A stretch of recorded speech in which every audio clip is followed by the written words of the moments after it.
Well, family, once again, it is on this 12th day of October. As this is the month that most folks get very spooky and very scary, and Yeah. the weather begins to change and things get a little bit cooler. But it is Wellness Wednesday, where your mental health matters. So blessed to have my good friend Edward J. Brown in the building for Amen. Positive Choices. Tell a friend to tell a friend, share this with a friend. We are up on here because it is another edition of Wellness Wednesday, Yes, where sir. we talk about your mental health and mental health issues, because a healthy you is a better you. Absolutely, man. What's going on? Man, I'm trying to hold it down. I'm still recovering from travels and working out. I didn't even get a chance to get out of my workout clothes before I jumped Hey, on here. I got a lot going on this evening, but I'm yep. always blessed to be on here with you, because I know we're going to talk about some important issues as Hey, the cooler months get in, as the holidays begin to come and manifest themselves. We have to remind people that the holidays ain't happy for everybody. everybody. That's right. We go through this every year. And one of the things that's even more, you know, important to talk about is yesterday was World Mental Health Day. Come on, let's get And into it. it there was so many statistics flying around that it really did, make me give this a lot more thought. This topic for today. It said that 73% of teenagers and adolescents feel a sense of depression. They feel a sense of being overwhelmed and not knowing what to do about it. 73% of adolescents and teenagers in this country. Now, here's an even scarier thought.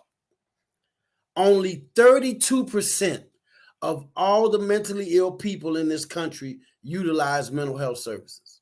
Mm. That right there was the one so that means 70+% of people who have mental illness do not seek help. Mm. That right there was a very, very troubling statistic for me.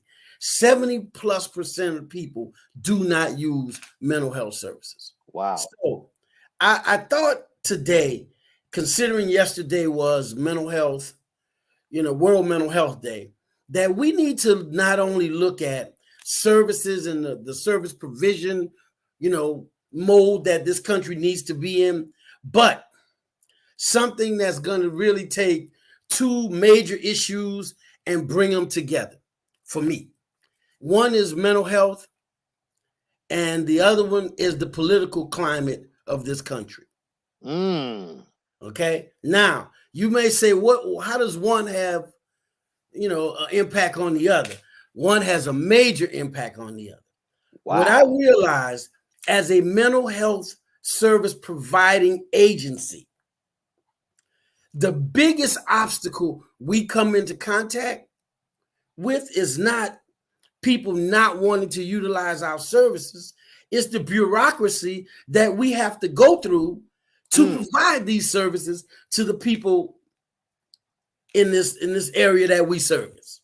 Well, and let's bookmark that, because we want to say this to everybody out there listening. Of course, election time is here.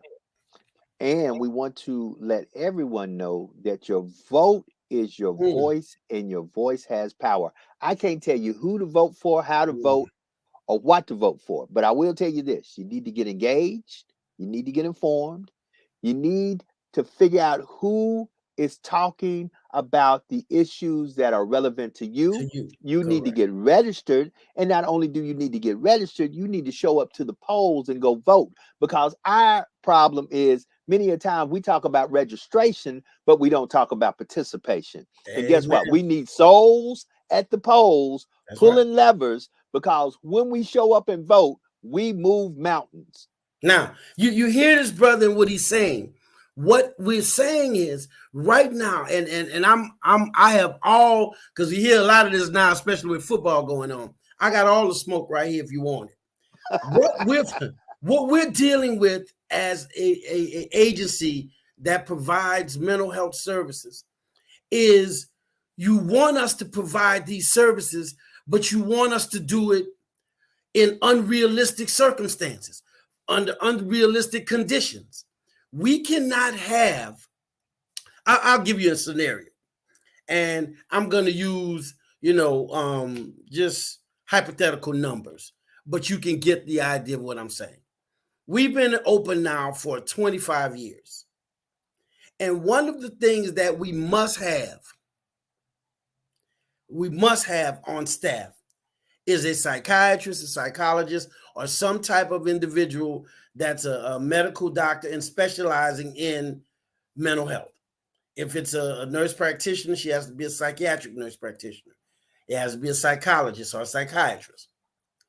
Now, for those services, those individuals charge me, let's say, $5 an hour. Of course, I'm just making up numbers. Mm-hmm. They charge me $5 an hour. The actual reimbursement from the managed care companies is 60 cents. So what I look at you and say is, why would you require me to have someone that's charging me $5 an hour, but for their services, you only reimburse me as an agency 60 cents an hour? I start off in the red. These are the type of things that when we contact our legislators or our representatives and we say, we need you to represent the service providers so that the people of your district can continue to get quality help, they understand what we're saying. But I want everyone within the sound of my voice to understand that you need to ask individuals around this time of the year who's looking for, your vote. Are you a supporter of mental health services? And if so, why in the state of Louisiana do we constantly cut mental health services and the money that's supposed to be allocated for mental health services? Yet, if something happens and we take that reactive approach, the first thing they want to address is an individual's mental health. Mm.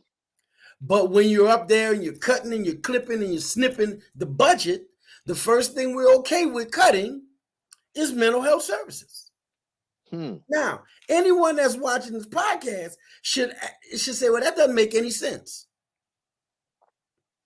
It does not make any sense for you to tell me mental health is a major priority, but when it comes time to allocate money for it, then we're going to put that money somewhere else.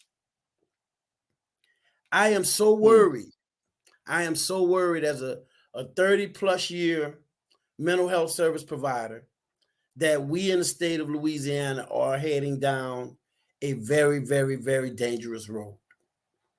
And what I mean by that is they're making it very difficult for agencies like Positive Choices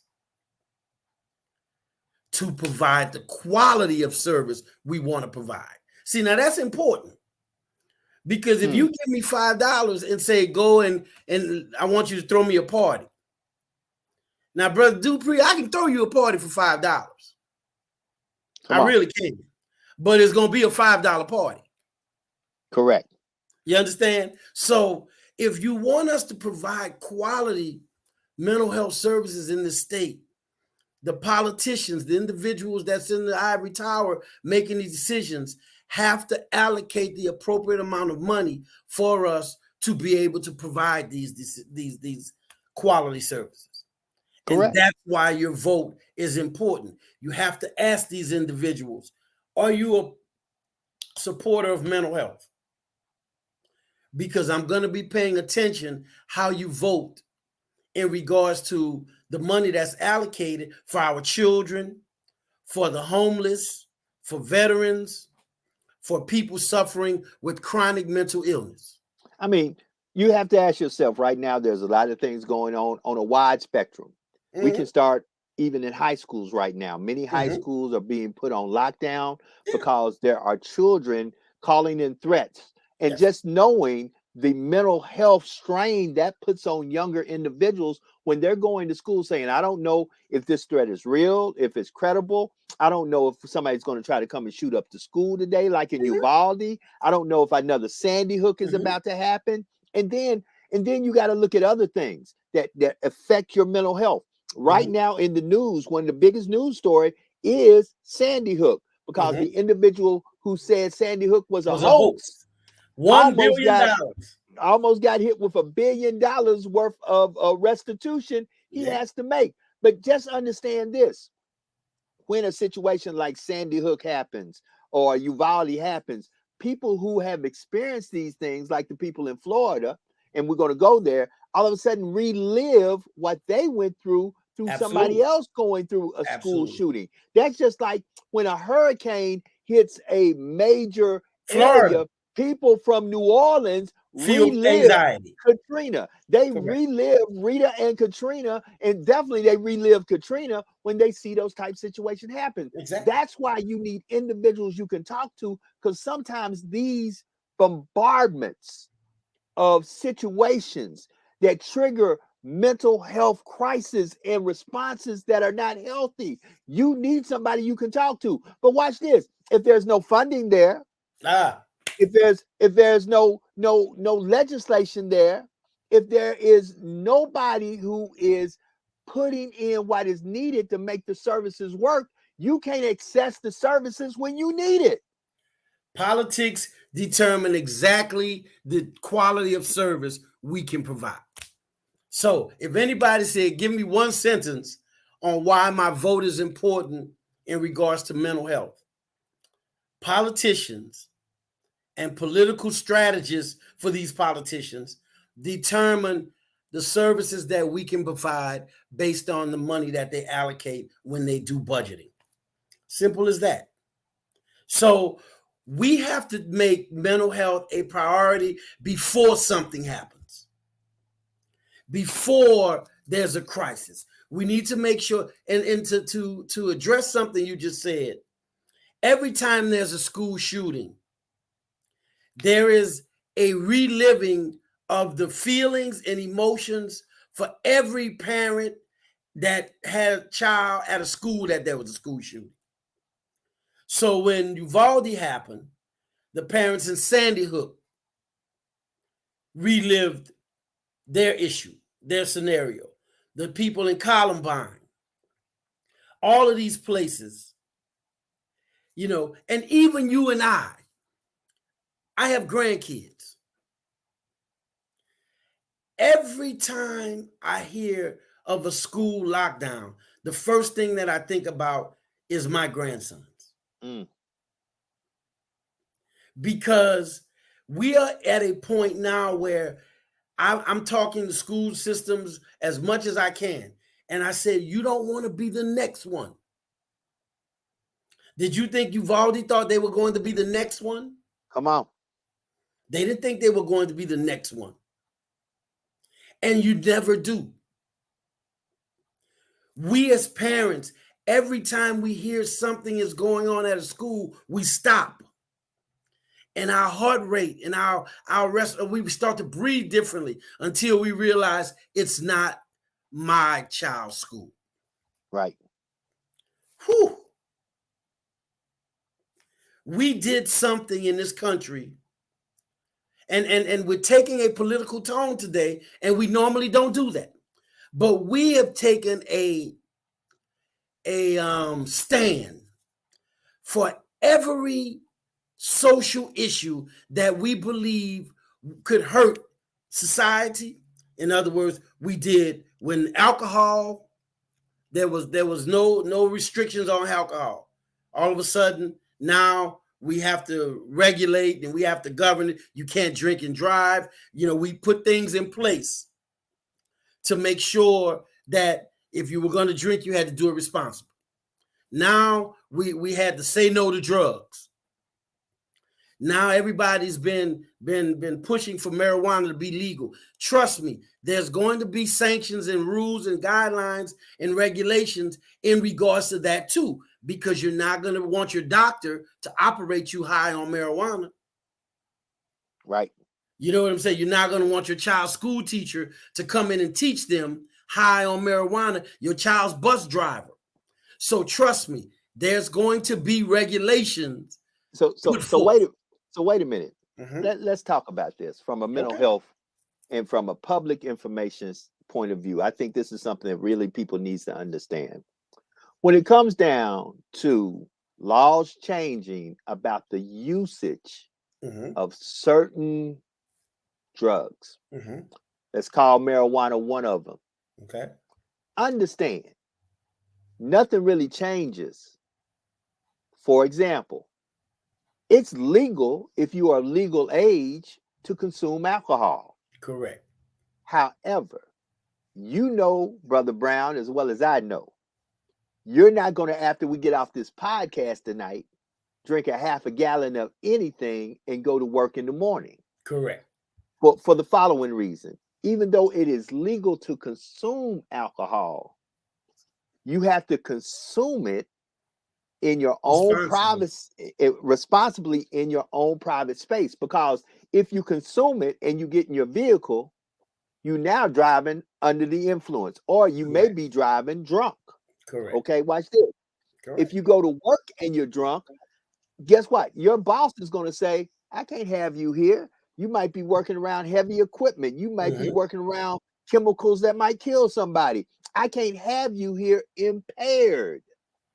With that being said, that's why I have to remind folks, just because it is legal to use marijuana doesn't mean that when you use it, you need to be out in public, behind the wheel, working around dangerous equipment or dangerous chemicals in a situation that might cause some type of tragic situation to happen to someone else.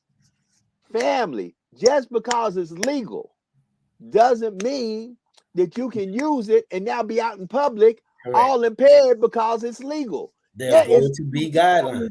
But guess what? You still got to follow the guidelines. You still have to follow the rules. Correct.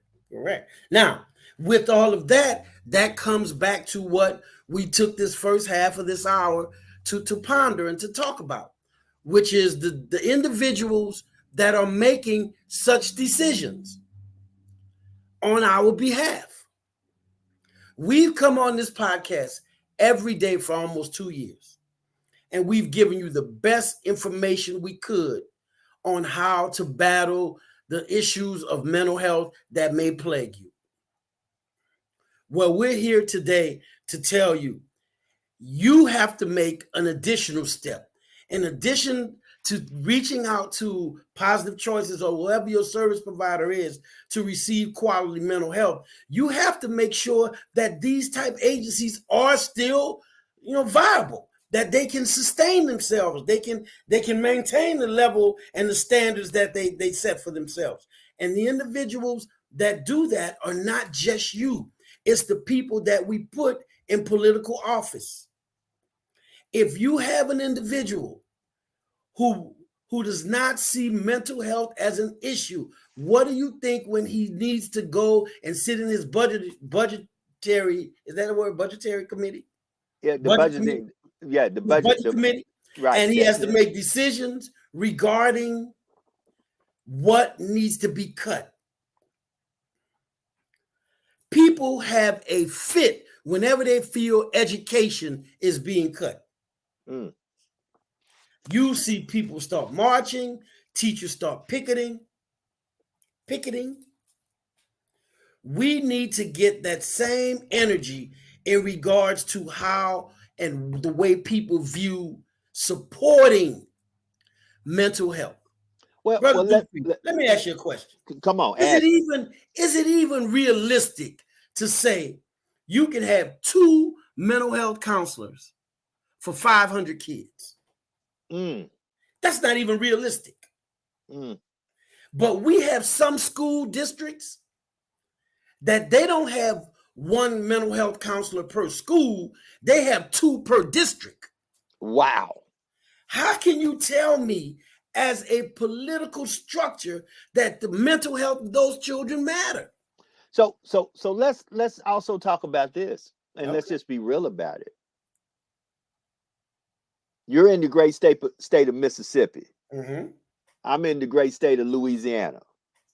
If you look at most of quality of life issues, the 49th and 50th state is normally either Mississippi Or Louisiana. or Louisiana. So family, understand a lot of our people who listen here, and we got people listening all over the place, but for those who are local and listening in Louisiana or in Mississippi, when are we going to finally wake up and say we're tired of being in last or next to last place?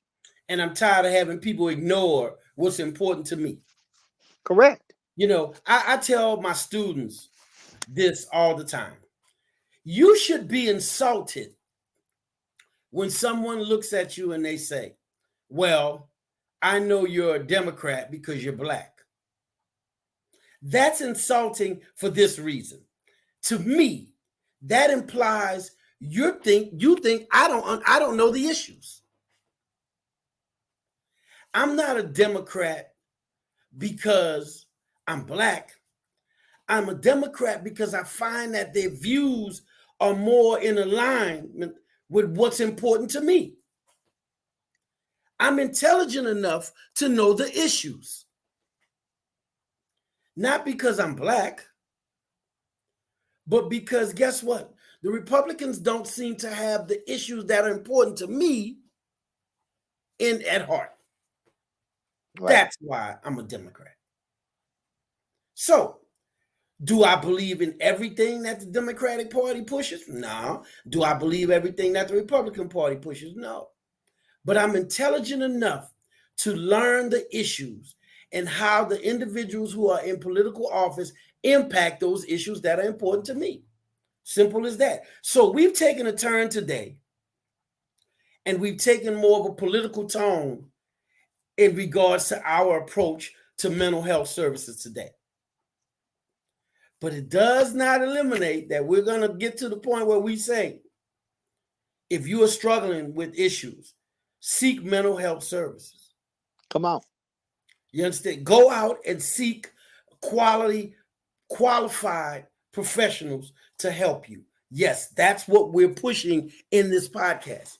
But for me today, and for the past couple of days, you know, we're working with some changes that's coming down from the state. And those changes are going to directly impact the services that we provide. So the changes go into effect early next year. So as you know, Positive Choices, we're preparing now. We won't wait till the last minute. We're preparing now. But those changes are being put into place by individuals you voted for. Now, if that doesn't make you scratch your head and say, I never thought about it like that. It's not just Mr. Brown. It's not just the individuals who run other clinics around the country. It's the politicians that represent our clients that are making decisions. Certain services are no longer covered. So if you were being seen for a particular issue, well, we don't think that's important anymore, so we're not going to cover that. What about all the people who that issue is important for? Right. So today we're talking about the way the political climate directly merges with the mental health service provision climate in this country. Yesterday being World Mental Health Day, another statistic that I thought was very important. Do you know there is almost a 70 to 80% shortage of pediatric mental health service providers? So we're having a struggle. There's a struggle getting individuals to come into this field and learn the craft and learn the trade and truly help people. And that's because individuals want to be able to make a decent living. Correct. It's just that simple. We're very caring and we're very compassionate as social workers, as counselors, as individuals who provide these services. However, our compassion can't pay the light bill. Hmm.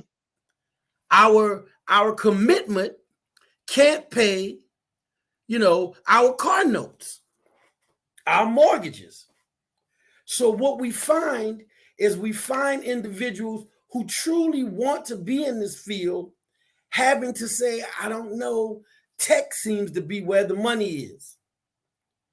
Medical school seems to be where the money is. There is a 70-some% shortage of pediatric mental health service providers. That was incredible for me to hear. To recruit individuals to come into this field is really difficult for us. Mm. It really is. That's because they realize, just like when Obamacare first came out, oh my God, do you remember the doctors that were talking about, I'm moving to Canada? Correct. I'm moving somewhere else because we're not going to be able to make a living if we're giving away free health care. Correct. For us as mental health providers, we talk to our clients all the time, and we always say, even here, don't worry about how the services will be paid for if you are in crisis. Call Positive Choices. We will work through this and we will figure this out as we go along. I never wanted someone to contemplate suicide and say, well, I didn't want to call because I didn't have any way to pay.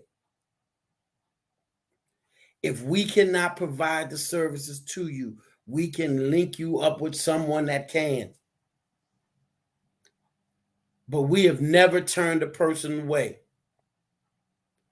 for reasons of monetary issues. There was a time, and we still do have, a sliding fee scale. We are a Medicaid-funded program in some of our programs. We have policies and things in place to deal with insurance. We are reaching out to people. If you need help, reach out to Positive Choices. We are reaching out to you right now saying, make sure you vote for individuals that believe mental health is a priority. Healthcare is a priority. And look, we got to be real with you. Mm-hmm. You got to vote for individuals who understand that there are people who did not get the same even playing field as others. Period. Mm-hmm. That's the only way I can put it. I try to put it other ways, but the best way to put it is just understand. There are some folks out there, I had a person tell me, why do y'all always bring that up? And I said, well, understand this. You may not have owned, or your family may not have owned, other individuals who were enslaved. Mm-hmm. But if you were not a person of color, you benefited from that institution. That institution. That ideology. Correct. You benefit from it because you always had the upper hand over folks of color. Mm-hmm. You didn't have to own or be a slave owner to benefit from the slave owning business. The institution of slavery. Correct. Correct. Well, it's a lot simpler than that for me. For me, it is slavery, along with so many other issues, is a part of this history, this country's history. It's that simple. Correct. And slavery and the institution of slavery is a major part of this country's history. So that's a fact, period. And this is the way I feel. If we're going to eliminate the issue, we want to eliminate the issue of slavery. We want to eliminate the ugliness of the institution of slavery. Then we have to eliminate all of the pieces of it. So we're going to stop talking about slavery. Okay, fine. Then that means we can no longer talk about Andrew Jackson. We can no longer talk about Robert E. Lee. We can no longer talk about these people, because if we're going to eliminate the history of slavery in this country, we have to eliminate the people that were a part of that issue. Not just the part that make you feel uncomfortable. Right. You know, not just that part. We have to eliminate it all. And if we did that, oh my God, the history books will be so different. So let's just get a clear understanding. And we've gone down a whole nother road. Well, let's get a clear understanding. We understand the institution of slavery, and talking about slavery makes non-African American people, especially white people, uncomfortable. We understand. Very. We understand that. We understand it. But here's the thing that I don't think white people understand. Talking about slavery make us uncomfortable too. Bingo. You know, so it's not like we like, yeah, let's talk about slavery. No, talking about slavery makes us uncomfortable too, because it was very ugly. You know, it was very ugly. So my thing is, if we're going to eliminate what makes us uncomfortable, do you know how many issues in this country would never be discussed? Would never be discussed. So we're not going to eliminate history. We're not going to do away with it. So just get used to it. And nobody is saying anything to make anybody feel uncomfortable. We're just stating facts. Slavery was ugly, and it was a major part of this country. And thank God we made it through it. Yet there's still certain, you know, characteristics of this institution of slavery that still exist. There are still certain things that still in this country still exist that transcended time, because it's still here. So, you know, we can beat this horse 1,000,001 times. It's not going anywhere. No more than Robert E. Lee, Andrew Jackson. Some people are now talking about George Washington and all these individuals. You know, it's not going anywhere. It's a part of this country history. So we just got to live with it and get used to it. Correct. So I think it's more of an issue of how do we heal and how do we come together, because they said the 70s was the happiest time in this country's history. I read a study that said the 70s was the happiest time in this country's history. Things took a turn under Reaganomics. It took an economic turn under Reaganomics. And then we went into so many other, but the 70s, and what was different in the 70s? Music was good. You know, we came through the 60s with the rise of Motown and the Beatles and Janis Joplin and all of them people. And all of a sudden, things were really, really good. You know, we had they came through Woodstock. So now we go through the 80s. And then, you know, you got the era of you know, music is changing, and, you know, the climate is changing. We go through Reaganomics, where there was a little, you know, times was difficult, and all of a sudden then we hit the 90s, and culture is becoming issue now. So as we sit back and we look at all of this, we have to find out, how do we merge, and how do we get back to the time where we feel, now going into the second half of this hour, how do we get back to that time where we had more pleasant thoughts in our heads as individuals? We were able to cope a lot better than we do now. You had the baby boomers, you know, and then we had the Generation X, and now we have the millennials. And I mean, what happened that we began to have less coping skills and we became divisive? Now, you know, we've never been as divisive as we are since we had this last president that came. Now, hold it. I'm glad you said that, because I was just reading something, and that's the reason why I jumped back on here. Listen to me, family, and think about this when it comes down to your mental health wellness. It's no longer about whether Trump, our former president Donald Trump, has any decency. It's all about, do you and we have decency? See, I can't control other folks or their moral compass, but I can control my own. Correct. And we need to start asking ourselves, it's no longer about him, it's about where do you stand. When I hear people say, well, I support, listen, you can't call yourself a Christian and support the devil. You can't sit there and say, I'm a Christian, but I support the devil. Then guess what? You're not a Christian, because you don't support Christ. You support Christ's adversary. So you can't sit there and say, I'm an angel, but I like my horns and my pitchfork. Right, but I ain't getting rid of my horn and my pitchfork. Yeah. Right. You can't do that. So it's no longer about whether former President Donald Trump has any decency. The question is, where is your morals and where is your decency? Well, we think about folks who say things like, I believe in some of his beliefs, and I believe in, okay, that's fine, and I have mine. But that's where it goes left. Now I'm gonna show you a quick situation that I had, and I know this was not the point of this podcast, but I got to bring this up.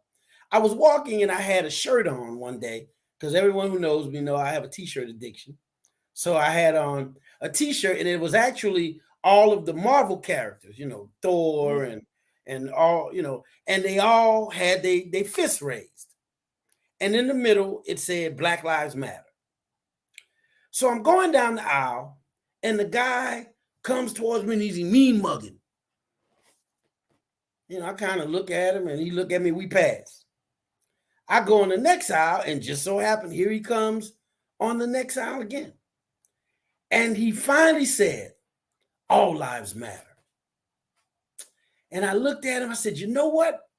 I agree with you 100%. Stay right there, I'll be right back. And he's like, what? I said, because I'm going to go get you a Black Lives Matter t-shirt. I said, oh, but wait. Black is not a part of your all. And he kind of looked. I said, because if all lives matter, we're talking about the black ones right now. Now we'll get to whatever other ones that may be having issues of injustice, and I'll stand with you. But right now, we're talking about the black ones. So let me go and get you your shirt, since all lives matter. And he couldn't wait to get past me with that buggy, because no one ever said only Black Lives Matter. Right. It says Black Lives Matter. I agree. All lives do matter, but we're talking about the black ones right now. Now, this is something else that I tell my students a lot. Just because I'm pro-black doesn't mean I'm anti-white. Come on. Okay? I'm just pro-black. It does not mean I'm anti-white. Some of my best friends understand that statement. We can have differences of opinions. We can believe, but if I differ from what they believe, it does not make them think I don't like them. Say that again. And they understand. We agree to disagree without being disagreeable. So see, folk, we showed it took a long turn on this podcast. I don't care. Because guess what? It's our podcast. So listen, family. It affects. This really helps a lot of folks in a mental state. Because listen, family, we got to wake up and we got to do better. Our problem is we are literally leading ourselves to, quote unquote, as my mama used to say, the crazy house. It's the stuff we say and do. Come on, family. Let me tell you something. Like right now, let me tell you one thing we got going on right now amongst us in the culture that bothers me. It's when individuals say, you ain't swag.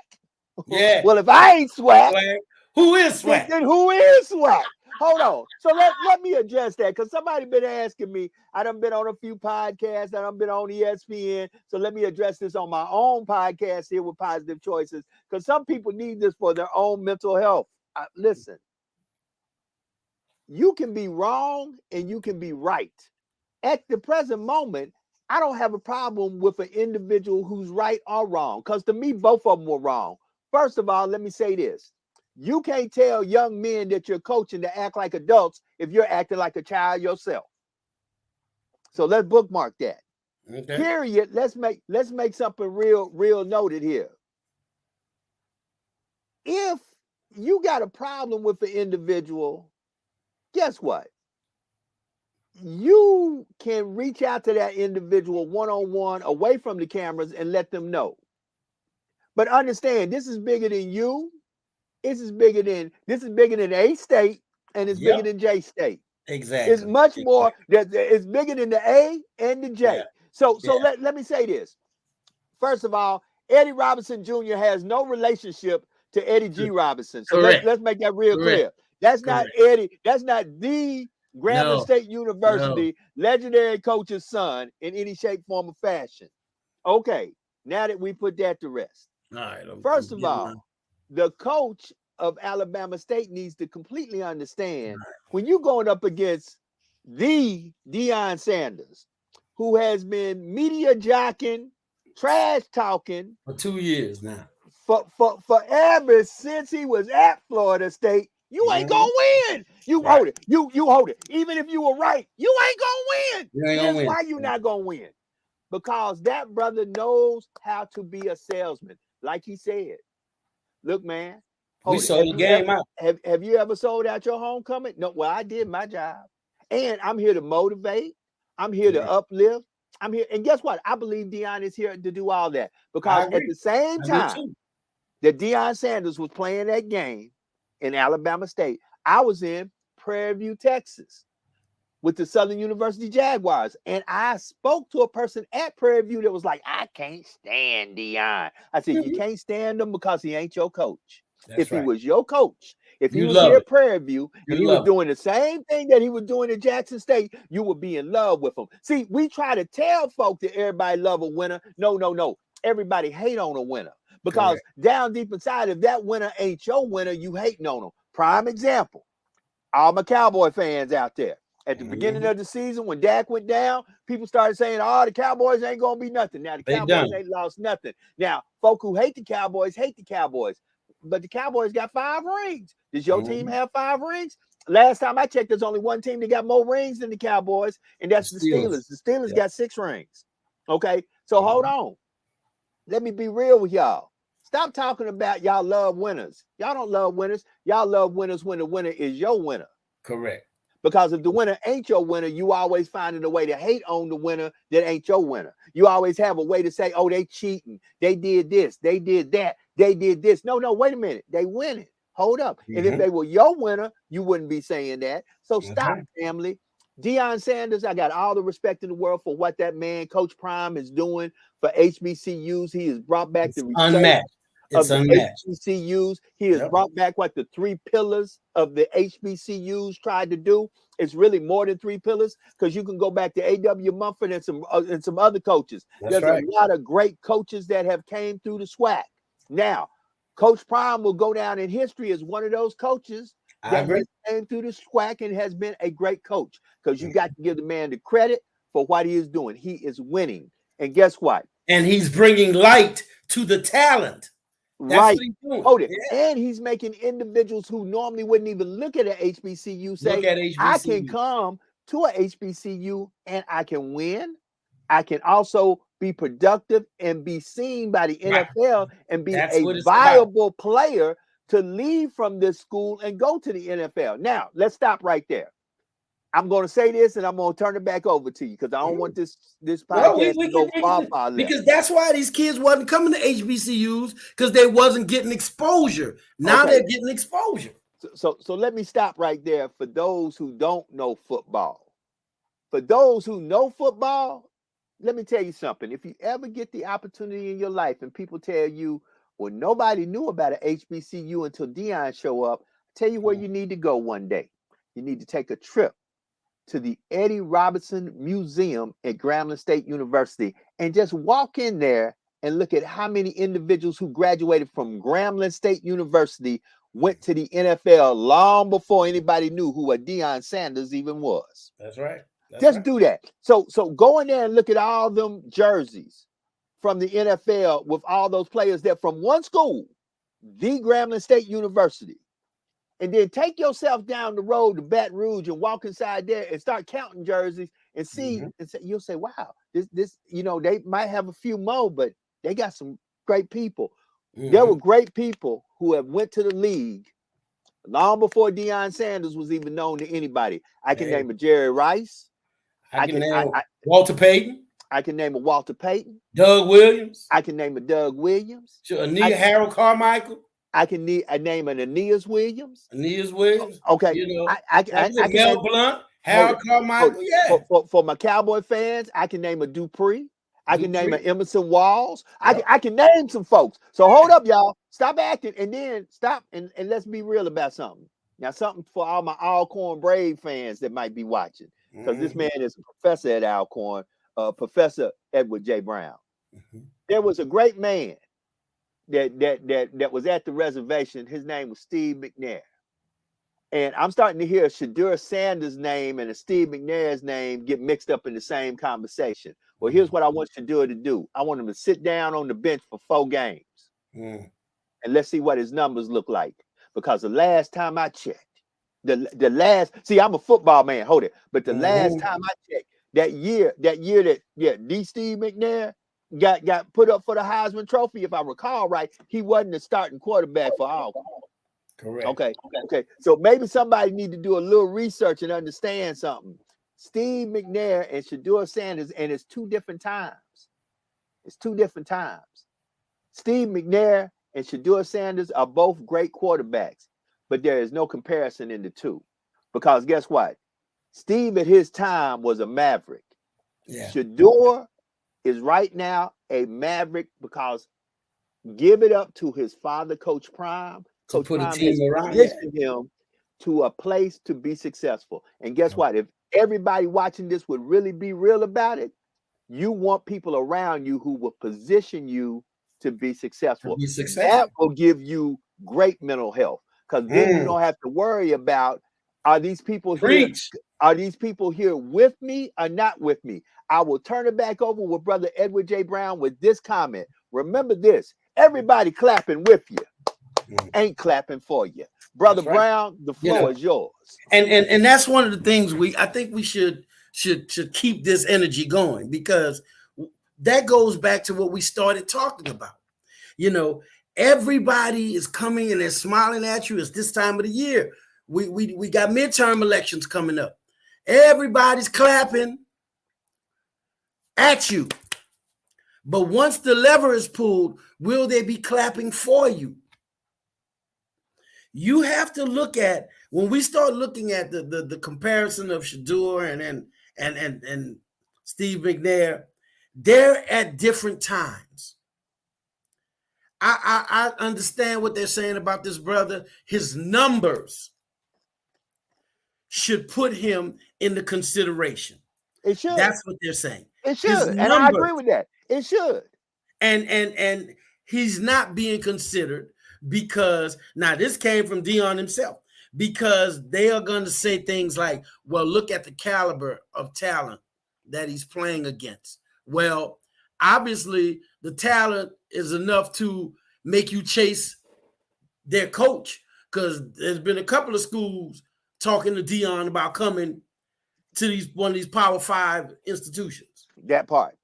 So if I'm good enough to recruit players and I'm good enough to coach those players and come to your school, why are my players here not good enough to be considered? Okay, that's all I'm going to say about that.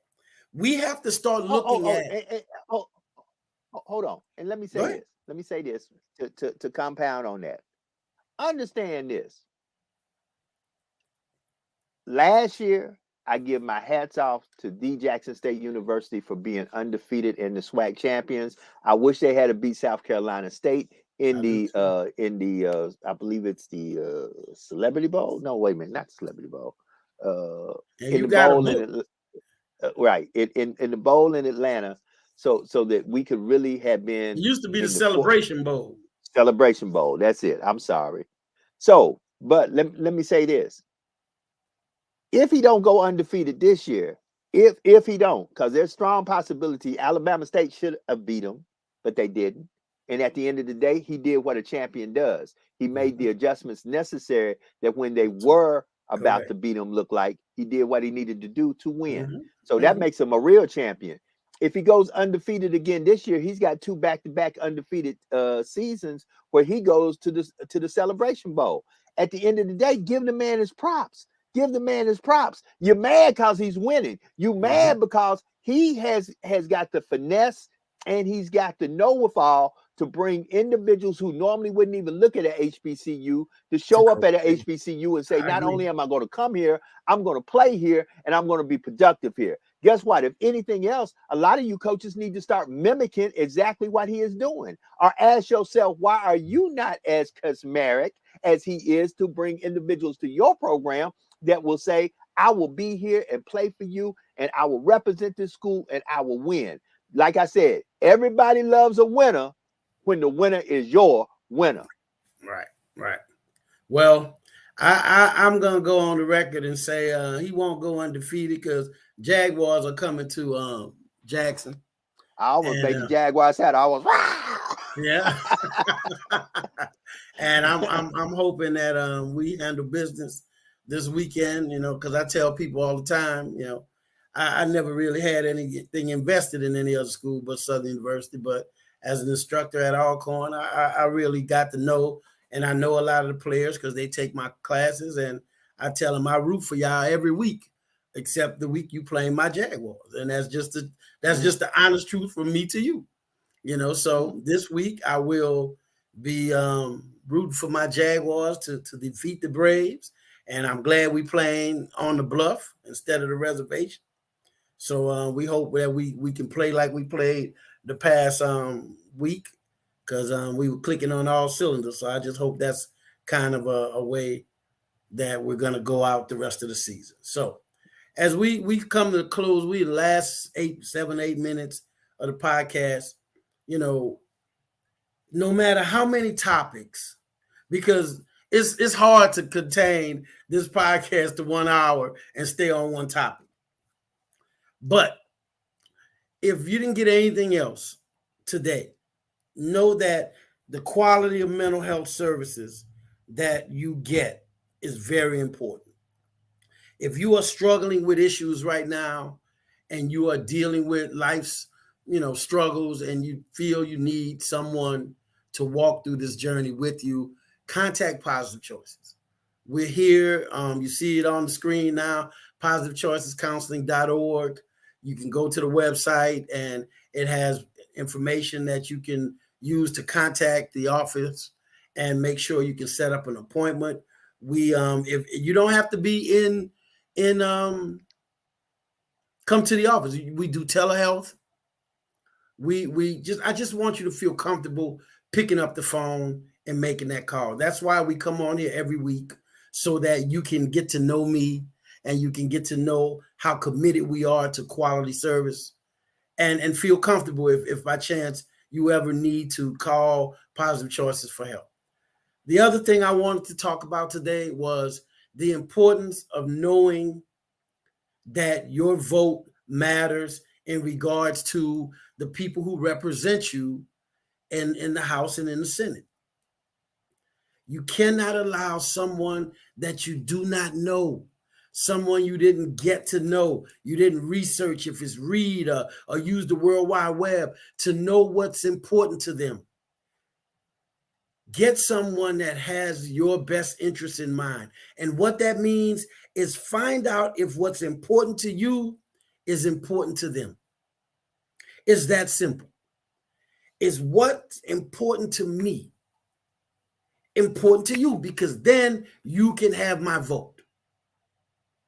Right now, mental health services and the struggle and the strain that they're putting on us as service providers made me take a half an hour out of my life to come on this podcast and bring that issue to you and let you know how important it is.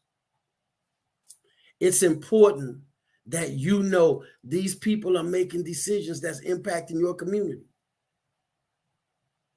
You know, we want economic development in our communities. We want jobs. But if you don't have people who are mentally sound, who feel comfortable dealing with the struggles of everyday life, your community is going to struggle. That's just a fact. Your community will struggle if you do not have solid, sound, ideologies running through your community. So I ask everybody today to, as you go into this season of elections coming up, and to look at the people that want your vote and ask them, what do you stand for? What's important to you? Because these are the things that are important to me. And then make a decision based on that. Now, with that being said, again, if you need positivechoices.org is the place to go if you need mental health services, and we're here to serve you. We're waiting on your call. So please don't hesitate. All right. Now, with that being said, Brother Dupree, I have to, take this last 3 minutes or so to talk 4 or about 5. Let's go. What's going on in because college football is in full stride right now. And Yes, we wait all year for this. Yes, it is. Yes, it is. Because let me tell you what else is that. We got some big games this week, but even bigger than that, the following week, we got homecoming coming up. Right, to the Bluff. Homecoming is coming up to in the a Bluff. couple of weeks.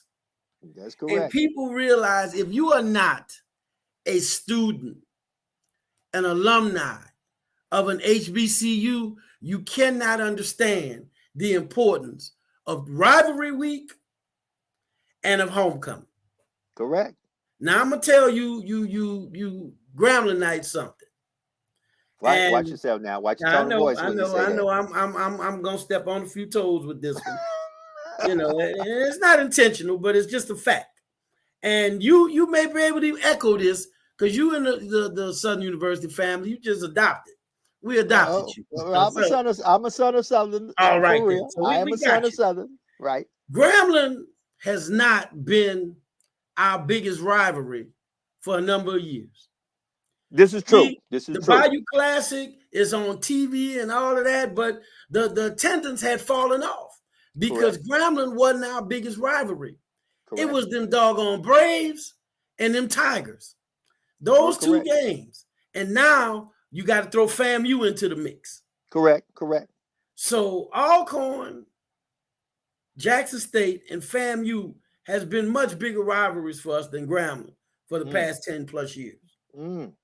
So when we look at Alcorn coming to the Bluff, I expect this game to be sold out. Right. Because listen, I expect there to be a seat in the house. Let's talk about it. First of all, it's going to be an ESPN broadcasted game on ESPN Plus. The Alcorn Braves are right now 3-2, and the Southern University Jaguars are 3-2. That's right. So let's be real about this. Southern nor Alcorn can lose this game. Afford to lose this game because it's a division game.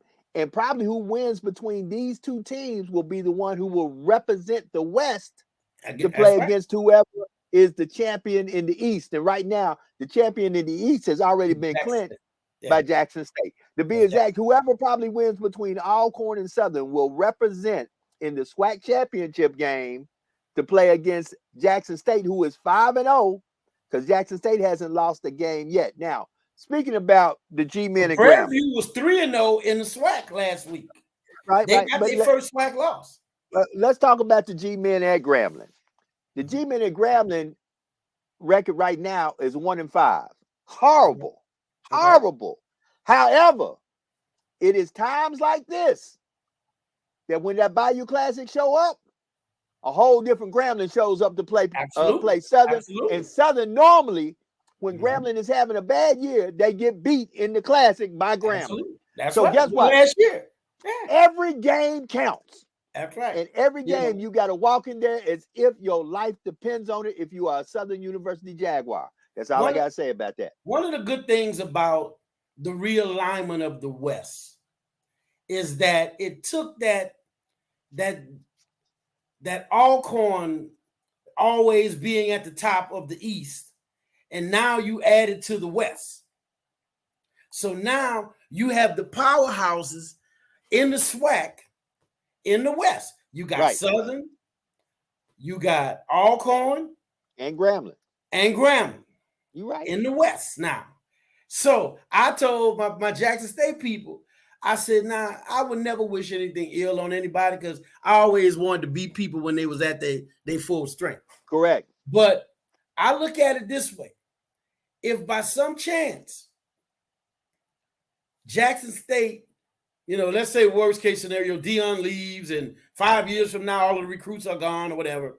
Now, who's going to rise up in the East other than Jackson State and FAMU? Right. So hold on. And like I said, for those who are SWAC historians, Jackson really wasn't about flip until Deion showed up. That's so right, Jackson, that's right. Yeah. Exactly. So let's just Jackson State was literally the one of the doormats of the SWAC. Now, guess what people tell me? Oh, you want to bring up old stuff. Well, it wasn't really that old. It wasn't that long. Deion only been there 2.5 years. Correct. So before Deion showed up, guess what? You were the doormats of the East. And the only people in the East that was the beast was Alcorn. And actually, I wasn't a big proponent of them moving Alcorn to the West. I wanted them to stay over there with Jackson since Deion was all that in a bag of chips. I did too. But guess what? Every game counts, and we're going to play it out on the field. But that Capital City Classic with Alcorn and Jackson State is a little bit more interesting to see now. Now, are they playing it in Jackson? Wasn't it supposed to come back to Alcorn this year? And all of a sudden they switched it up and said they're going to Jackson?